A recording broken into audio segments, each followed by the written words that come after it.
Elika, if you want to go away and find me evidence of Cenk Uygur saying anything which indicates a hatred of Jewish people. Keeps lying to you and pretending that Israel's the victim when they are the aggressor, and they don't do it with their own money and they don't do it with their own troops. They force America to spend trillions of dollars. We've heard that garbage over and over to shield Israel from criticism. We're not going to take it anymore. You call the whole country anti-Semites. You think Israel has called all of America? I mean, Pierce, it's just completely undeniable that Israel wants this war. Every other week, Netanyahu comes here, and when he does, that's all they talk about. Pierce, there's no, I don't. Do you speak for the Jews? No, I think all this. No, I don't. I think actually all this identitarianism is pretty stupid. Especially with these anti-Semitic tropes. I think it just goes to show how strange the situation is. Okay, let me bring in Dave Smith. Dave Smith, welcome back to... So in this clip, we are going to see Cenk Uygur and Dave Smith, two people that are on completely different sides when it comes to the political kind of spectrum. We are going to see them go absolutely nuclear on these two Israel mouthpieces. Guys, honestly, this is a very, very heated one, especially Cenk Uygur. He goes absolutely scorched earth. Okay, so let's watch the clip in full. I'm going to hold my perspective, my commentary towards the end, and then I'll chime in. Let's not waste any time. Let's get into it. Turning now to my panel is the founder and CEO of the Young Turks, Cenk Uygur, the Iranian-American attorney and activist Elika Lebon, and former Canadian lawmaker and Iran activist Goldie Gamari. And Dave Smith will be joining us shortly. So welcome to all of you. Elika Lebon, it looks increasingly... Well, welcome back to Uncensored, first of all. Take care. Just in terms of where we are with this, the scale of the build-up of the military on the United States side suggests that a military strike is almost inevitable. Is that a good thing? Yes, it is absolutely a good thing. We have a regime who we've just witnessed committing an unprecedented massacre, one of the worst atrocities in modern times. And there really is no way for this regime to go down by just simply relying on the Iranian people. They do not have weapons. They do not have any means to take this regime out. The idea that the Iranian people should free themselves is as absurd as saying a person who is kidnapped and held hostage in somebody's basement without any weapons should free themselves. And so there really is no other means to take this regime out. And so now we're in a position where this regime has gone as far as it can possibly go. It's funded its proxies across the Middle East. It has supported massacres such as October 7th. It has shown unrelentless signs of committing its empire expansion across the Middle East. It has embedded and entrenched in its ideology its intent to do so. It has killed Israelis, Iranians, even Muslims, and there really is no better solution for humanity than to remove this regime with targeted strikes on military bases, which, by the way, is a rescue operation and really doesn't need to be framed as a war. Cenk Uygur, welcome back to Uncensored. Always good to have you. When I hear someone like Elika talking in such a emotive way about this, I completely understand why a lot of people who have a vested personal interest in Iran and have so many people they know there, obviously, feel this strongly about it. But I'm skeptical when I hear people like John Bolton, because it reminds me exactly of the build-up to the Iraq War, which I opposed as editor of the Daily Mirror in the UK. I led the media campaign against it over here and was very sad and angry when I failed in that campaign. I wish I'd been successful.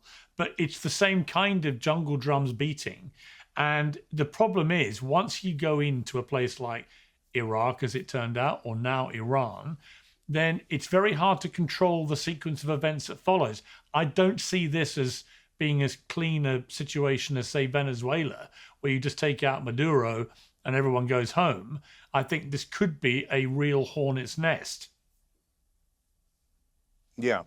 So, Young Turks is the longest running show in online history. So we were on the air during the Iraq War buildup, and we were one of only two national shows screaming, no, don't do it. Don't listen to people like John Bolton. The neocons have always been wrong, preposterously wrong. They said, oh, Iraq has weapons of mass destruction. It's so dangerous. We have to go in. They said it was connected to 9/11. It was all lies. Now here comes the same liars lying to us again on behalf of Israel. and saying, oh my God, Iran is so dangerous. Weapons of mass destruction. Yeah, that's the ticket. We'll use that same BS argument. And then the second argument coming from John Bolton and the Israelis is hilarious. We care so much about the Iranian people. Those Muslim lives mean so much to Israel and to the neocons. That's why we have to bomb them and kill them. Get out of here. Nonsense. So look, for the folks on here who are Iranian, there are plenty of Persians who say, yeah, we hate this current government. I don't blame them for that. I have great sympathy for them in that regard. But you could say, hey, the Iranian people would like this. Trust me, bro. Maybe. The Israelis can say, we demand another war in the Middle East on our behalf. Iran is 4 times the size of Iraq, and that one cost you a couple of $1 trillion, and hundreds of thousands of people lost their lives. But we demand that America listen to our orders again, and that's exactly what they're doing. Or we can listen to the American people. How is this a difficult choice? You cited a poll where 70% of Americans said we don't want this. There's another poll out that says 85%. So if we were having a panel here that was representative of the American people, it would be at least 8 people saying, no, don't go in, it has nothing to do with us, and 2 people going, yeah, we need it for Iran, and 1 person for Iran, and 1 person going, we need it for Israel. So we don't need it at all. It's going to be an epic disaster if we get in. Unfortunately, the president's a bit of a child, so the Israelis lead him around by the nose. Attack their sites. No, get their uranium. No, get their ballistic missiles. No, make sure they don't support the proxy groups. Constantly pushing the American people into their stupid, endless wars where we waste so many lives and the entire American treasure. We did $8 trillion on the global war on Israel's enemies. Enough! Serve America. Going into this war would be absolute madness, and it would turn into disaster. On behalf of the American people, I say loudly, no. Okay, Goldie Gamara, you fled Iran as a toddler. So no one is more personally invested in its future than somebody like you. What is your response to Cenk Uygur? I mean, this whole Jews control the world trope is just becoming very old. This is, please don't interrupt me, Cenk. I let you spout your jihadi propaganda. I don't have the time or patience to deal with your nonsense. So all right, you know what? Pierce, I actually just sent you a clip of the Islamic regime, state TV, airing your interview from last time where they are defending Cenk and they're attacking me. I just sent that clip to your producers. So, you have to ask yourself, when you have the Islamic regime defending the arguments of someone like Cenk, it makes you wonder, is Cenk working for the regime or is he being a useful idiot for them? All I'm saying is that, these anti-Semitic tropes, no one's buying them anymore. Ultimately, the Iranian people have made it very clear what they want. And as you can see, the fact that even I'm speaking is threatening Cenk so much that he feels the need to laugh and interrupt. But, I do not listen to the words, or I don't even want to legitimize the words of anyone who is being defended by the Islamic regime, because you don't go on the Islamic regime state TV unless you're basically sanctioned by Khomeini. So it's very strange to me that someone who claims that they're America first is being defended by the Islamic regime. Well, to be clear, I don't think Cenk has gone on Iranian state TV. They've used a clip of him, right? He hasn't gone on. They used a clip of him to defend his arguments about how Israel is behind everything. So again, when your arguments line up with the most brutal dictatorship, does that mean we agree with you? When the Islamic regime is basically relying on the arguments of someone like Cenk Uygur, especially with these anti-Semitic tropes, I think it just goes to show how strange the situation is. Okay, let me bring in Dave Smith. Dave Smith, welcome back to... You're all anti-Semites if you don't go to war for Israel. Yeah, nobody's buying that crap anymore. Go fight your own wars. Besides which, you obviously work for the Israelis. So why should we listen to anyone who works for the Israelis? Cenk, last time I checked, your name is not Cenk. Your name is not Dave Smith. You may like it to be, but it's not. No. So let me come to the actual Dave Smith. No, I'm Dave. I'm seeing a lot of this pushback actually from people on the Iranian side saying this whole debate gets quickly framed as this is what Israel wants to do in Iran, when actually there might be perfectly legitimate reasons why the United States, for its own defense, and for its own geopolitical reasons, may want to dismantle this Iranian regime. Well, okay, but this is an argument I've seen. What is your response to that argument? That it's not just at Israel's bidding, it actually suits America to do this. And indeed, I've seen people like Saudi Arabia and others saying, they've been reported as saying they're perfectly happy if the US wants to do this. Well, first off, I'll defend Cenk on say, I don't know, I think I'm the only Jewish guy on the panel here. There's nothing even remotely anti-Semitic about what Cenk said. And obviously, Pierce, there's no, I don't even.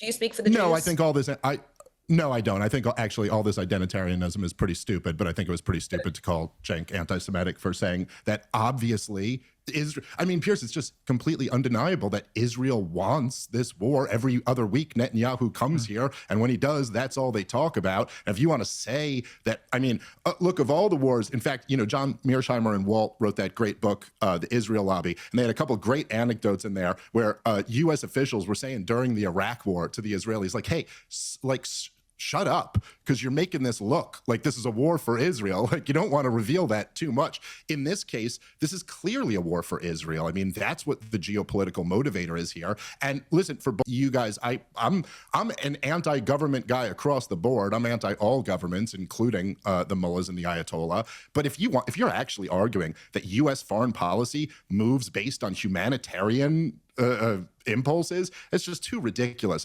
We back the Saudis in their genocide of the people of Yemen. We back Israel in their genocide of the people of Gaza. We back all types of just brutal regimes. The United Arab Emirates and their role in Sudan right now, that doesn't stop us from backing them. So the idea that this has anything to do with like the treatment of the Iranian people, that's all just ridiculous. It's not about that. And Pierce, all those same people who you correctly stood up and fought against, who wanted to lie us into Iraq, they've all in their own words admitted that Iran has always been the goal, that eventually we get regime change there too. And as far as the idea that, well, we can do a regime change without boots on the ground, it's possible. Maybe they can locate where the Ayatollah is and take him out. And maybe that does, unlike the situation in Venezuela, actually take out the regime. But there's every reason in the world to think that that would be the worst thing for the Iranian people. You look at examples like Libya or Syria, where we were able to orchestrate regime changes without massive numbers of troops on the ground. And it's a disaster for the people. Libya is a failed state to this day. And that is what Benjamin Netanyahu is quite happy to make Iran, because they see that as advantageous to them. And so, yeah, that's all a big part of this, and why any sane American would want to support this policy. It makes no sense. As Cenk said, no one wants this war. None of the other states in the region want it. Europe doesn't want it. Your own country, Pierce, has been given pushback to the U.S. over the last 48 hours about it. The American people don't want it. The only people who want this war are Israel and the Israel lobby, essentially. That's not true. Elika, I can see you frowning there, Elika. What's your response to Dave Smith? First of all, the idea that Israel wants this war and therefore that negates everything else in the universe just proves that this anti-Zionist ideology makes Israel the sun around which they orbit. And when they orbit Israel like the sun, nothing else exists to them anymore. It is perfectly possible for multiple people to align in a shared goal. Of course, Israel wants this war. Why would Israel not want to take out a regime that has been terrorizing them through their proxies, not just for the past 2 years, but for the past decades? Of course, it is in Israel's interest, as it should be, because why wouldn't you want a terrorist state that has an eschatological vision of eliminating you for justice to arrive on earth to be eliminated, okay? Yes, we all understand it is Israel's goal, and good for them that it's their goal, okay? Second of all, the Iranian people also have their own sovereignty, their own national interests in mind, and those are aligned goals. Now, it isn't just the Iranian people, it isn't just the Israeli people. If you do not eliminate the Islamic regime, you end up in a forever war that ultimately implicates the US. And so if you don't want war, you take out this regime. You said you could do diplomacy with the regime all of these years. You tried to do the JCPOA, you tried to do this Obama-style diplomacy, and then what happened down the line? Their proxies just kept getting stronger. They continued to do their attacks all over the Middle East. They did October 7th, and what happened when October 7th happened was that Israel had to go to war with Hamas, and guess what? The US had to be implicated to defend its ally. So if you don't want a forever war, forever and ever and ever and ever and ever and ever, you have to eliminate the source of the forever war. You have to eliminate the people. You have to eliminate the people who make war inevitable. Israel has only ever responded to the acts of the regime and its proxies. And to go even further, it was actually very popular at the time to say no to war with Germany, to say no to war with the Nazis. But guess what? All of those deaths that ensued, those were deaths that were made inevitable by the Nazis because they were relentless. You had the peace for our time, the Munich Agreement, where everyone was like, finally, we're going to have peace. Then they invaded Poland. And you can see these people who are ideological extremists will always inevitably pull the entire world into war. So if you are anti-war, fantastic. Let's eliminate this regime so there's no more wars and no more threats to the United States and the rest of the world. Well, thank you so much, Piers. First of all, I just want to thank the general for his service. And thank all American military for everything they've done to defend democracy and freedom around the world. So thank you for your service, General. So the way that we have to frame this and the way that we have to look at it, Piers, is that right now we are in a forever war with the Islamic regime. And what happened is back in 1979, it was Jimmy Carter and the Democrats that backed the Ayatollah. And that's what basically led to the Islamic coup d'etat. And so right now, Iran is unfortunately a failed state. And so what Iranians are trying to do is, we're trying to rectify the mistake. Is regime change the goal? 100%, absolutely. We Iranians, we have been trying to fix Jimmy Carter's mistake since 1979.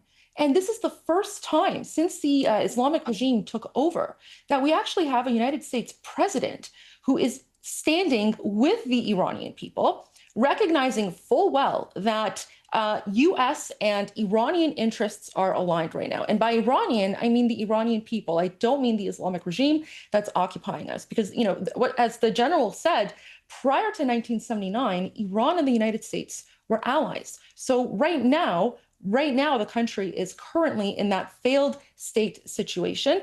And I can say that, Iranians in occupied Iran are incredibly grateful that the United States is coming to help liberate them. This is not a war, Piers. This is not a war. This is a rescue mission. The United States is coming to help rescue 90 million Iranians who have been held hostage by a brutal and savage dictatorship. With respect to what Dave Smith was saying about the proxies, I'll leave that up to the general. Okay, Elika. Nonsense. So when there's these constant examples of where the US has failed in intervention, you have to wonder, why is it that they keep repeating the worst case scenarios? Why don't they talk about the US intervention in Kuwait to stop Iraq's intervention, right? Which actually led to stability in Kuwait. Why don't we talk about Bosnia? Why don't we talk about Kosovo? Why don't we talk about the times where NATO and the US have done tremendous work to bring stability with targeted strikes, okay? The reason that they keep mentioning this is because they want to constantly frame this in the worst case scenario for the US so as to defend the terrorist regime, which makes you wonder why. Second of all, this claim that we don't want to, intervene in Iran because it's going to be a failed state and it's going to kill hundreds of thousands of people. I'm sorry, you don't care now that it's a failed state. You don't care now how many people are being killed. You want to talk about Iraq? You want to say hundreds of thousands of people were killed in Iraq. How many people did Saddam Hussein kill? 180,000 Kurds alone, chemical genocide against Kurds, the ethnic cleansing of Turks, and of we Kurds, backed them. of Shia Muslims. So you want to say that if we should have just left Saddam Hussein, and he's expanding his war in Kuwait, his war in Iran, and you want to say that what the US did was so bad, fine, it was bad, but before it was worse. And if it was left unchecked, how much worse would it be? So this isn't about what the facts are. This is about how you are looking at the facts. And this isn't, no, we don't interrupt.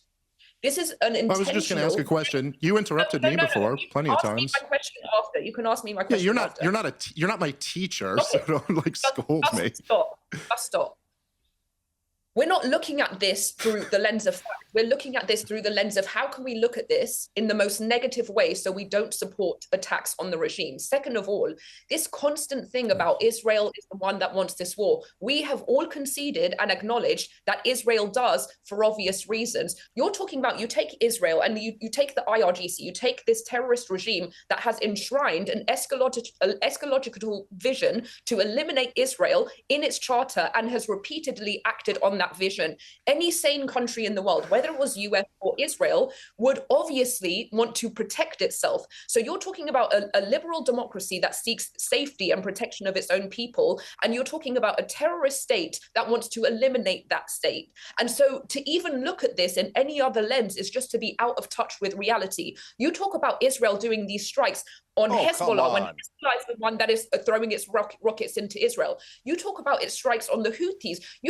Think about this. The regime created Hezbollah as a second IRGC to station it in the closest border to Israel for the sole purpose of eliminating Israel and creating a second Islamic Republic in Lebanon. Now, you want to say that in response to that, Israel should just bend over and do nothing? Of course Israel wants this war because it is... Come on, how much more can Israel do?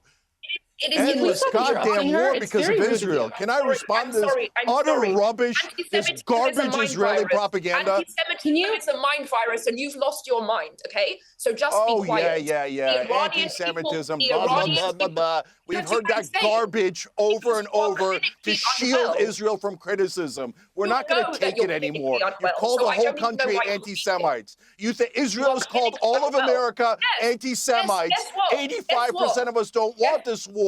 And then you come in and go, you dirty anti-Semite Americans, you owe us more war, you owe us trillions of dollars, we are beloved Israel, we want endless wars. One question for you, Cenk. One question for you. What percentage of Germans were anti-Semites? What the hell does that have to do with this? The real fascists are Israel. Is that really a gotcha? You want to ask me what percentage of Israel are fascists? Unfortunately, the percentage is over 50%. You know what the point is, Cenk? The point is that it is a mind virus. Can I actually answer any of this garbage that they're putting out? Can you stop interrupting her, please? You're very rude. Interrupting her. She's gone on for 10 minutes. How long do you think you went on, sir? Okay. Let me, Cenk, I'll give you a brief right of reply there, and then I want to go to the general. So, guys, this is a total illusion. The country starting all the wars in the Middle East is Israel, not Iran. The ones that have the religious ideology of taking over the Middle East is Israel. They call it Greater Israel. It's a patch on their uniform. It's a map in their Knesset. They're trying, and their cabinet members say, we're going for Greater Israel. Greater Israel is most of the Middle East. The reason why knocking out their so-called nuclear program wasn't enough for these warmongers is because they want every country in the Middle East defenseless so Israel can attack and take more land. And have they actually attacked and taken more land? Yes, they currently have 53% of Gaza. They say they're never going to give back Golan Heights. They keep talking about how Israel should exist. Israel already exists, already has nukes, and is super dangerous with those nukes. They already have Iron Dome. They already have the greatest military in the Middle East.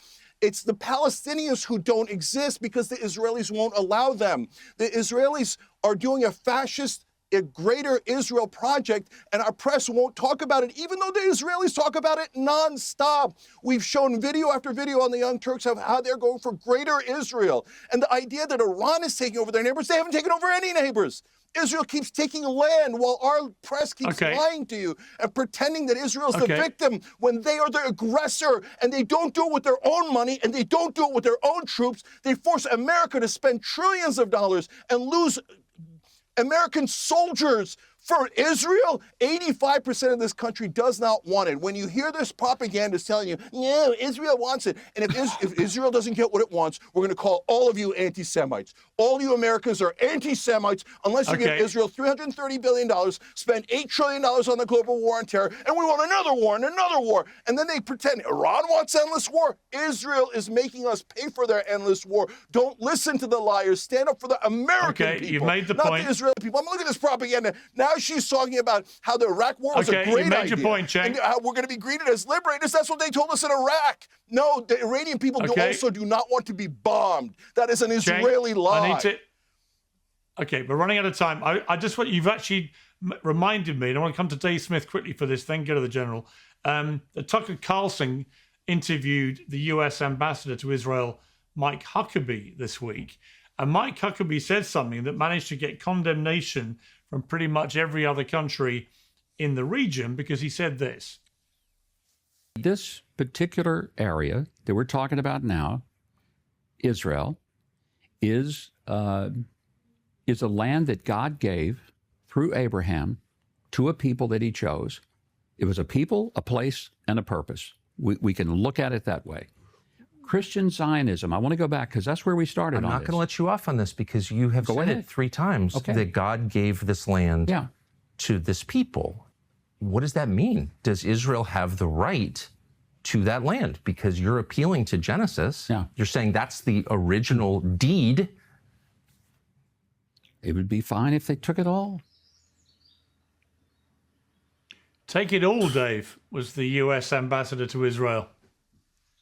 Oh yeah, I'm so glad you played that clip. I'm about to do a whole show on breaking down that interview. I think one of the things that's so, I mean, aside from the fact that it's just like how insane and what a religious fundamentalist you have to be to believe that God gave Iraq to Netanyahu or something like that. But what's really wild about this, as I'm sure the general can back up, that since at least the 1970s, the official U.S. position has been that we support 67 borders and that we ultimately want a Palestinian state. The U.S. is officially, not that we're going to do anything about any of that, but we're officially against the settlement expansions in the West Bank. And here you have the U.S. ambassador to Israel. I mean, it sure seems like he's the Israeli ambassador, if you ask me, but his title is he's the U.S. ambassador to Israel, just saying because of his religious beliefs that he would be absolutely fine with Israel not just taking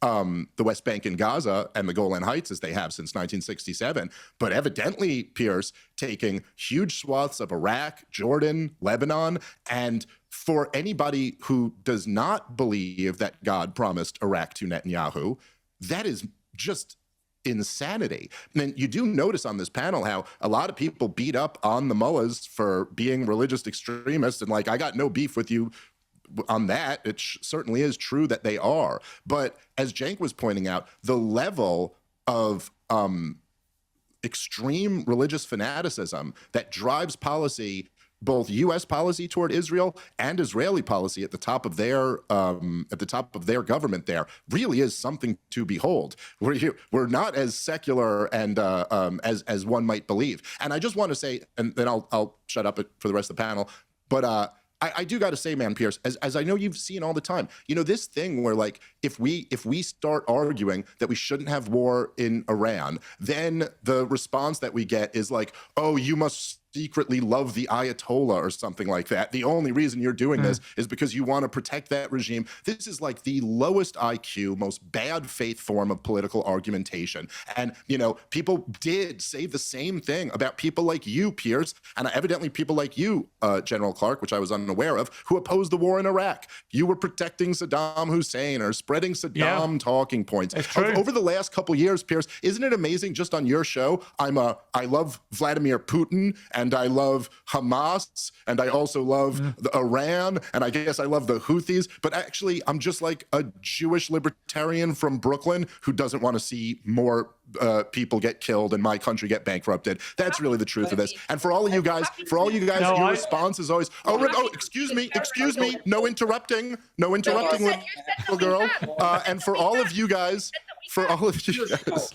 Listen, again, this is my. If you don't want my opinion, don't invite me on. Let me come to the general. General, before I come to you for the final word, because you deserve the final. You talked more than me, General. After very fun. I mean, Dave makes a very good point. I remember being called a Saddam apologist because I thought the illegal war in Iraq was an atrocity that should never have been waged. And I've similarly been called an anti-Semite because I think that the Israeli government went way too far in Gaza. All of these things are preposterous, and they're a deliberate attempt to stifle freedom of speech and genuine opinion. I think it's a great shame. I've known Cenk and Dave for quite a long time now. I've never heard a moment of anti-Semitism from either of them. And to say that that is what motivates them is a hatred of Jewish people is completely preposterous. Well, hang on, Elegant. I've got to. We've run out of time. I just want to say that about Cenk, that's very disingenuous. No, it's not. He's not anti-Semitic. Nah, Cenk is a Jew hater. He has a big problem with the Israeli government. Let's not get into it. Are we doing insults? Yeah. Let General Clark talk. If somebody can, look, okay, for another show, but Elika, if you want to go away and find me evidence of Cenk Uygur saying anything which indicates a hatred of Jewish people, that's fine. If you want to find me evidence where he says he hates Jew people, you want to talk about an Israeli point of view? Show me evidence. My existence offends you. And I'm the person who's a bigot. You're the bigot. I didn't say that. Let General Clark I said your existence is the evidence. Okay, you literally said that. I'm going to wrap things up. I'm going to wrap things up by coming to General Clark. So please give the general some respect. I can tell you that the money market, Poly Market, says there's a 21% chance of a US strike on Iran by March the 1st, 57% chance by March the 31st, 73% chance by the end of the year. Over $370 million has been spent in this market. So the smart money going on an attack by the end of March. Would you agree with that, General? Wow. I'm going to leave it there, guys. I'm literally going to leave it there. I'll probably do another video about the General because there was a heated exchange between the General and Cenk Uygur as well. But let me know your guys' thoughts on this in the comment section below. It's just interesting to me that the two ladies who spoke, I'm not sure the lady who's in the top right-hand corner of the screen right now. I'm not sure where it is that she lives, where she's located. She sounds like she could be English, because I'm English, so it sounds like she potentially could be English. The lady in the bottom left, I know she's actually Canadian. So it's just interesting to me that the loudest voices on this panel, bar the General, are not even American, but they are pro-America going to war with Iran. Now, Cenk made some solid points. When 85% of the American people do not want to go to war with Iran, just in my personal opinion, the way that democracy works in my head, in my mind, I feel like they should listen to the American people. Furthermore, Donald Trump ran his whole campaign on no new wars. That's what he ran his campaign on. But we've seen him do multiple things already that completely contradict the idea of no new wars. The fact he's even flirting with the idea of going into Iran after running, like I said, on no new wars. This is just mind-boggling. But what does it do? It does what it is that people who didn't vote for Donald Trump or people who are against Donald Trump have been thinking for a very long time. Donald Trump lies. There should be no shock, no surprise, nothing like that in this situation. Because this is what it is that he does. He lies and he lies to get himself into office. Then when he's in office, he goes ahead and he does whatever it is that he wants. And he puts policies in place that's going to bankrupt and hurt the American people, the average American citizen, not the elite, not the rich, not the wealthy. He helps those guys out, but he hurts the normal average American citizen. Let me know your guys' thoughts on such a heated exchange down in the comment section below. Hit subscribe and also give the video a thumbs up as well, purely for the YouTube algorithm. Such a heated exchange, but I'll be honest with you guys, I am not as well versed on this as I should be. So I really want your guys' help down in the comment section below when it comes to this. Let me know your guys' thoughts and I'll see you guys in the next one.